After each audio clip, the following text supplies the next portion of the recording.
21 World Cup goals, 6 tournaments, one last final at 39. Against a kid only 6 months old, who once did a charity photo shoot with Messi. Just for a calendar, nobody thought twice.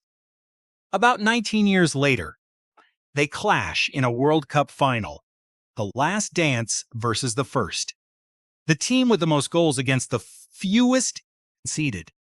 The football gods spent 20 years setting this up and never told a single soul.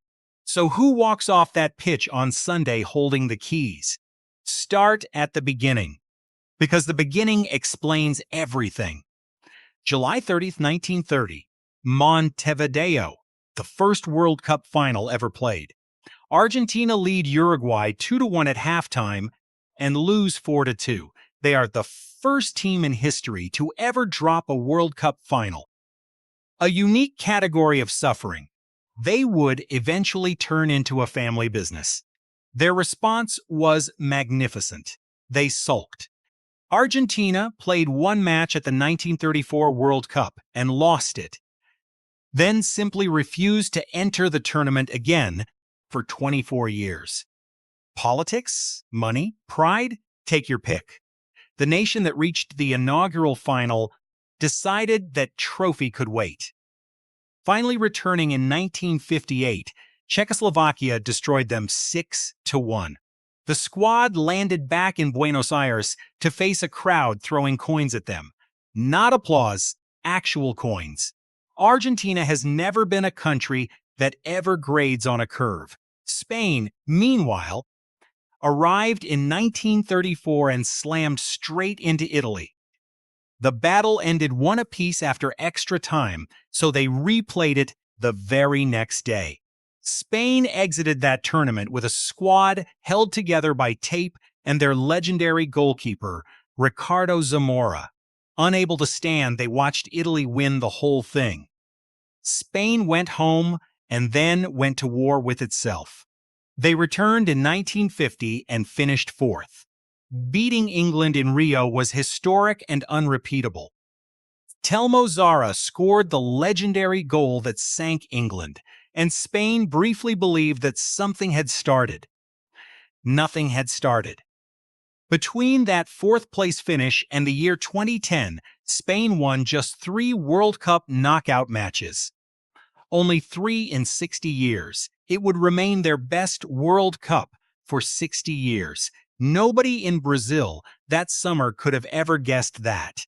And that is exactly the point. 16 years later, Group 2 of the 1966 tournament brought them together in the same room for the only time. Argentina and Spain. Villa Park, a cold Wednesday night in Birmingham.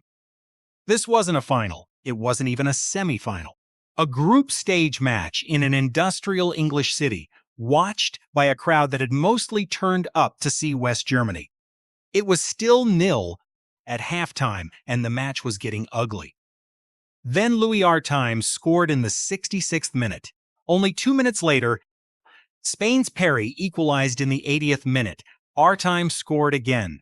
Argentina 2. Spain 1. Huge thanks to our sponsor, OK Jersey.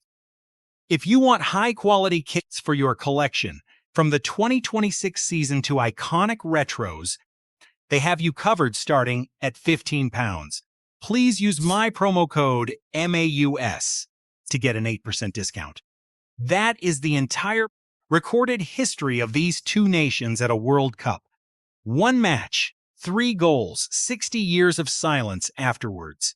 Spain finished the group with 2 points and headed home. They would not make another World Cup until 1978. 12 years. 2 entire tournaments skipped, not by choice, but by failure. Argentina advanced, and that is where the story turns nasty. In the quarterfinal against England at Wembley, their captain, Antonio Rattin, was sent off for what the referee called violence of the tongue. Rattin did not speak German. The referee did not speak Spanish. Rattin refused to leave, and police had to lead him off. England scored through Jeff Hurst, winning 1-0. In Argentina, that match has a name, El Robo del Siglo, the robbery of the century. FIFA had already warned Argentina about their violence during group play. After 1966, soccer introduced yellow and red cards. Partly so, no referee would ever again have to eject a player using interpretive dance. So that lone Spain versus Argentina World Cup match in history is just a footnote, buried in a tournament both teams left furious. 60 years later, they finally get their rematch, and the stakes have shifted slightly. From a group play match in Birmingham to the final of a 104-game tournament in New York. The universe took its time. It usually does. Here is where these two stories stop running parallel and start turning cruel. Argentina, 1978. Home turf under a military dictatorship, one that knew exactly what a trophy was worth. Mario Kempes, 3-1 over the Netherlands in extra time. Confetti and tears. A country celebrating in the very city where people were disappearing. Argentina's first star, and one that never quite washed clean. Argentina, 1986. Diego Maradona in Mexico. One hand and one impossible run 4 minutes apart. The greatest individual tournament anyone has ever played. Argentina, 1990. Another final, another loss. Andreas Bremer's penalty in the 85th minute. Maradona crying on the pitch. That second star pending. Spain. In those same years, Spain had adjectives. Famously technical on paper, always talented, and always going out. No qualification in 1970 or 74. Hosted in 1982 and got knocked out in the second stage right at home, in front of all their fans. Then, in 1994, Mauro Tostati smashed his elbow directly into Luis Enrique's face right inside the box. It broke his nose, but the referee gave nothing. Spain lost, though Sadi faced an 8-match ban later. A nice gesture, but completely useless for Spain.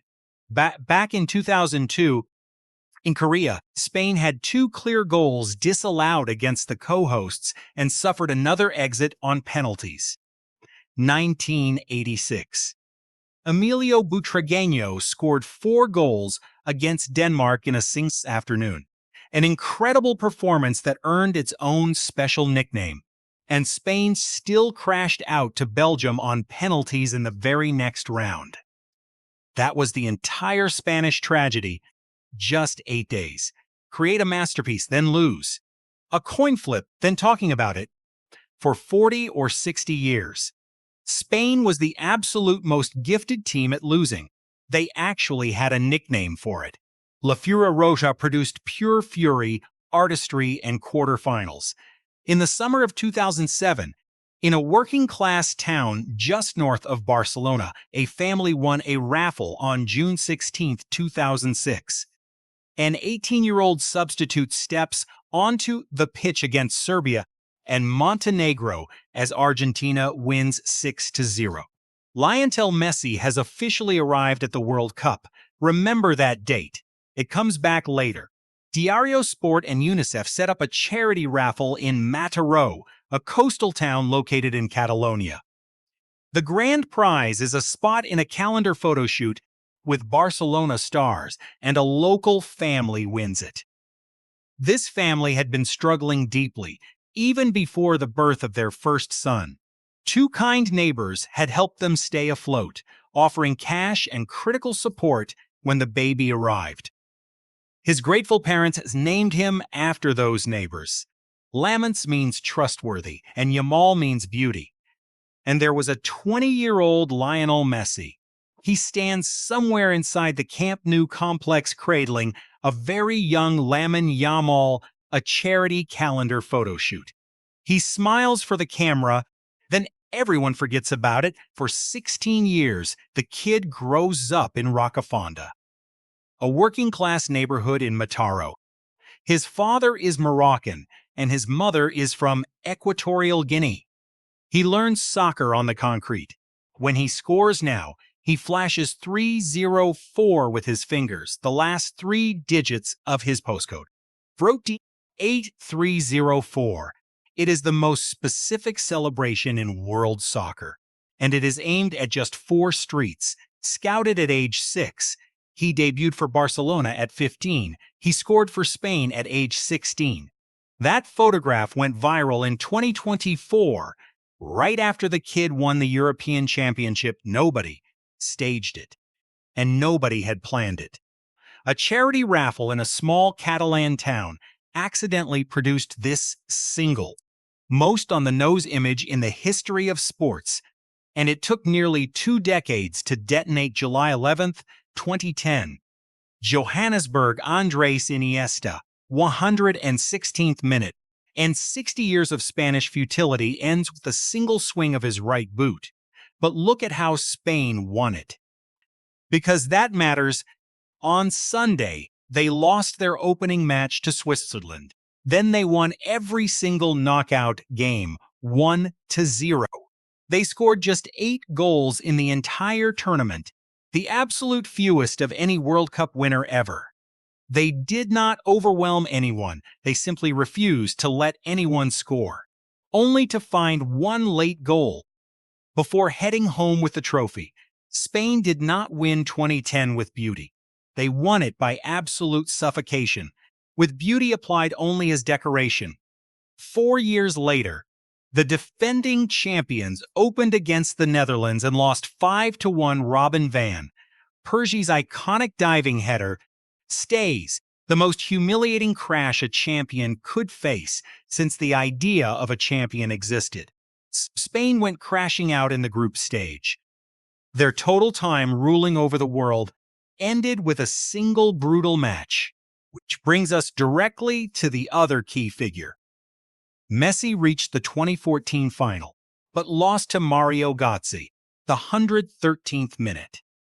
Messi walked up to claim the golden ball as the tournament's standout player, looking like he just received a receipt for something he never wanted to buy. He slowly walked past the trophy. He glanced at it, that iconic photo. Then 2018 was worse for both. Spain went out on penalties to Russia. Argentina was torn apart by France, 4-3, while Messi looked like a man haunted by some appointment. 2 more years of the same debate. Can he win? Will he ever win? Is he truly the greatest if he never wins it? He was listening. They always are. December 18, 2022. At Lusail, Messi finally gets his 3-3 on penalties. Emiliano Martinez doing unspeakable things to the French psyche, and a man in a robe lifting the only trophy anyone ever accused him of lacking. The debate ended that very night. Everything after that was a victory lap. Meanwhile, Spain, at that same tournament, crashed out to Morocco on penalties in the round of 16. After making over 1,000 passes in the match, and absolutely 0 that actually mattered.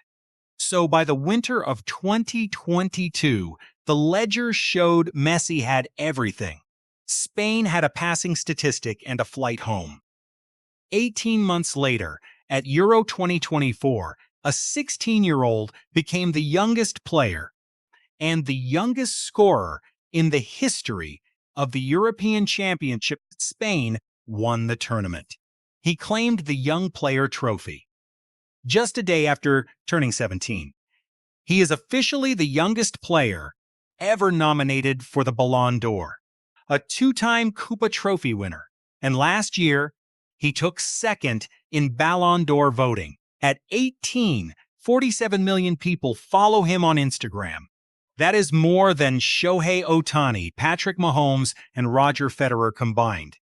Last month, a Powerade ad featuring his face covered the side of a 42-story Atlanta hotel.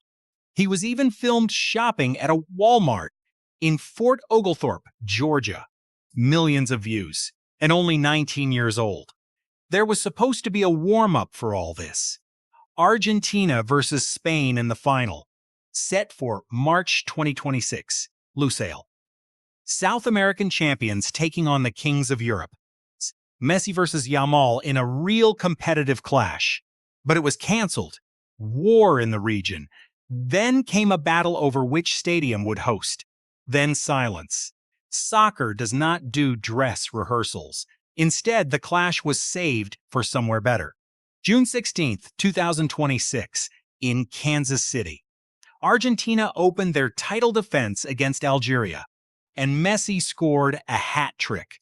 Exactly 20 years to the day since his World Cup debut. 20 years to the day, 38 years and 357 days. He became the oldest player ever to score a World Cup hat trick. And those 3 goals drew him level with Miroslav Klose's all-time record of 16. If a screenwriter wrote that, you would fire them immediately. 6 days later, he scored twice against Austria, owning the record outright with 18 goals.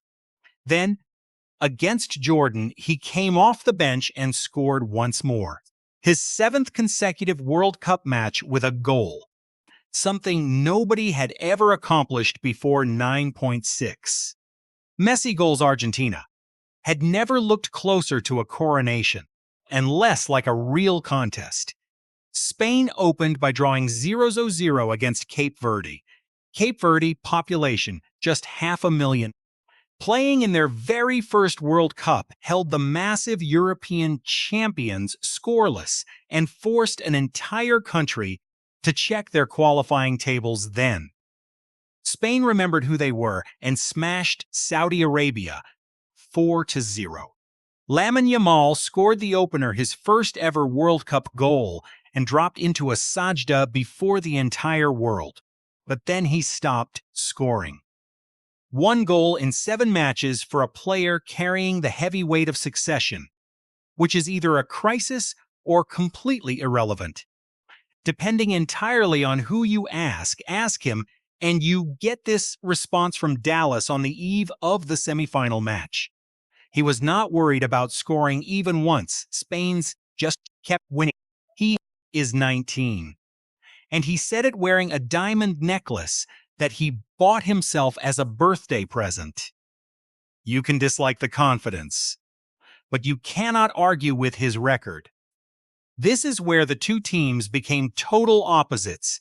Argentina stopped looking convincing and started looking terrifying.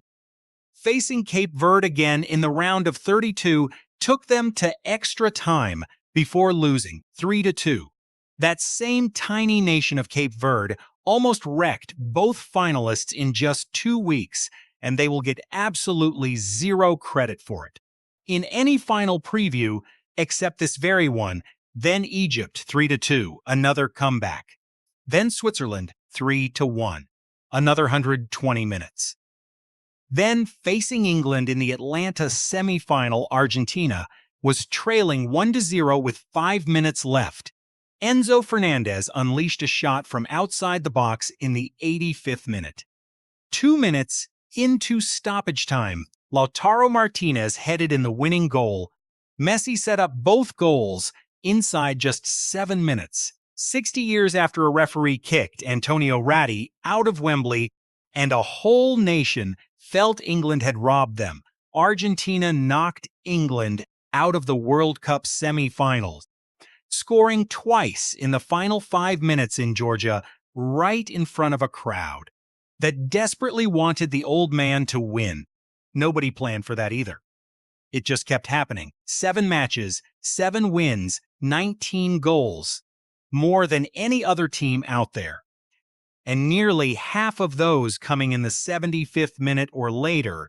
Argentina does not just beat you, they wait. They let you believe, then they snatch it away at the very end.